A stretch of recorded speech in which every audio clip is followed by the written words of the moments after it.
everyone. My name is Gracie Amini Balentos, and today we're going to delve into a fascinating period in Philippine literature, the years under American rule. This era saw a shift in language, themes, and style, reflecting the changing landscape of the nation. This topic explores Philippine literature during the American colonial period in 1898 to 1945. We'll see how the historical context, the rise of English and American education impacted Filipino writers and their work. Get ready to discover how literature became a powerful tool for expressing national identity, resistance, and cultural pride during this time of change. So let's proceed. On June 12, 1898, the raised the Philippine flag as a symbol of our independence. So General Emilio Aguinaldo was selected as the first president of the Philippines Republic, but this was short-lived. Okay, so on June 12, 1898, the Filipinos had just won their fight against the Spain, right? And they were celebrating their newfound freedom. They raised their flag, the Philippine flag, high in the air, a symbol of their independence. It it was a huge moment for them, a moment they'd been fighting for years, and lead this new nation.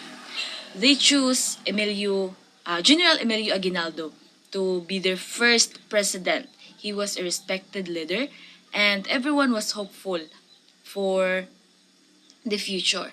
But as we know, things don't always go as planned. This independence didn't last long. The American came in, and that's when things took a turn.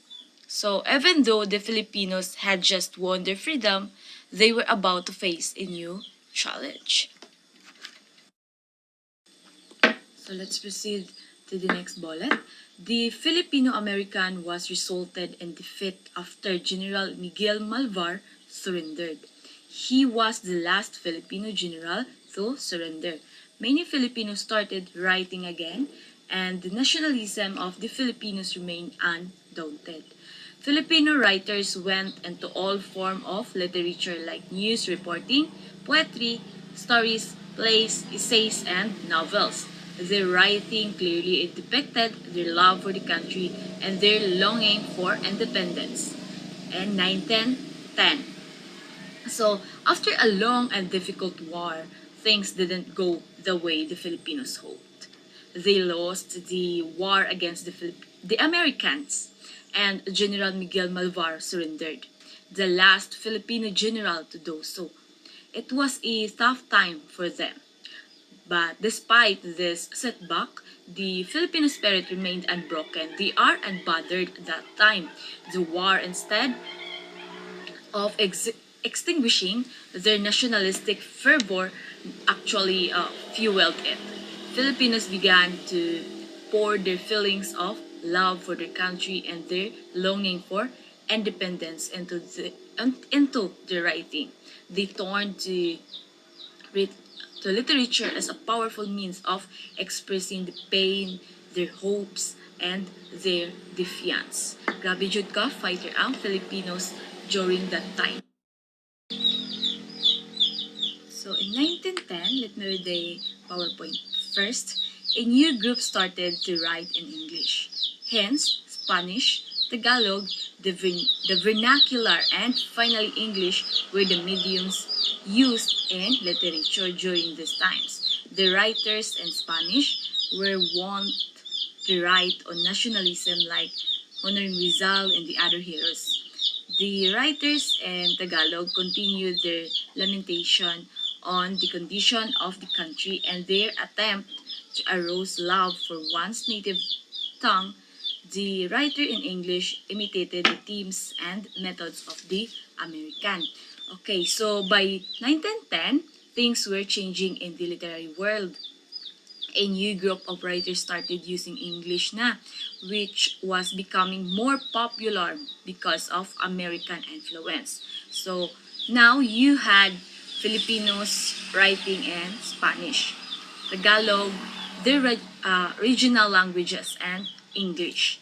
The writers who stuck with Spanish were still focused on celebrating their heroes like Rizal and keeping the spirit of nationalism alive. The Tagalog writers continue also to write about the problems in their country and to encourage people to be proud of their language. But the English writers were doing something different. They started to copy the style and topics of American writers, trying to adapt to this new influence. It was a time of adapting and experimenting as Filipino writers explored different ways to express themselves. In 1920, the UP College Full U was later replaced by the Philippine Collegian. Did Star by Paz Marquez Benitez stand out as a model of perfection and character delineation, local color, plot, and message. So by 1920, things were getting more organized in the literary world. The UP College Full U, a literary magazine, was replaced by the Philippine Collegian, which became a bigger deal. And during this time, a really important story was published, The Deed Stars by Paz Marquez Benitez. It was a big hit because it was so well written. The characters were really believable. It had a great sense of place. The story was interesting and it had a powerful message. It's considered a classic of Filipino literature. Now let's proceed to the Philippine literature during the American rule was influenced by two factors. So here are the two factors. First is the education with the Americans providing free education. Many were given the chance to study and English was the used as the language of instruction. Second is early literary works in English showed styles of which is American. It can also be seen that writers who just started learning English cannot fully showcase their talents because of the lack of mastery and of the language.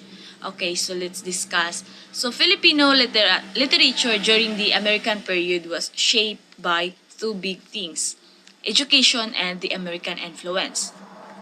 First, the American introduced free education, which meant more Filipino could go to school.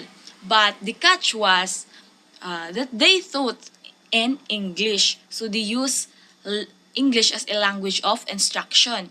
So Filipinos are started getting used to using it. This lead to some interesting result in writing.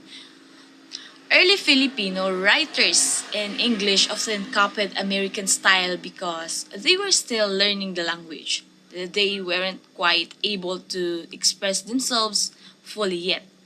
It was like they were still finding their voice in English. Now let's proceed to the literary highlights. Writers during the American period drew ideas from the propaganda movement and the revolutionary movement to encourage the Filipino to continue to fight against the US colonialism. The demand for independence was supported by a campaign to make the Americans aware of the Filipino culture. Some writers who used the Spanish language began to shift to the American language for the fact that a larger population can now comprehend the said language. So, during the American period, Filipino writers were still inspired by the fight for independence, just like during the Spanish time. They were used their writing to encourage people to keep fighting against the American colonialism. They also wanted to show the Americans what Filipino culture was all about, hoping they'd understand and support the desire for freedom. And some writers even started using English instead of Spanish because more people could understand it. It was a time of change, but the desire for independence and strong sense of national pride remained at the heart of Filipino literature. Even though they were under a new colonial power, Filipino writers continued to use their word to express their identity and fight for their future. So that's all for my part, and my group mates will continue the discussion. Thank you.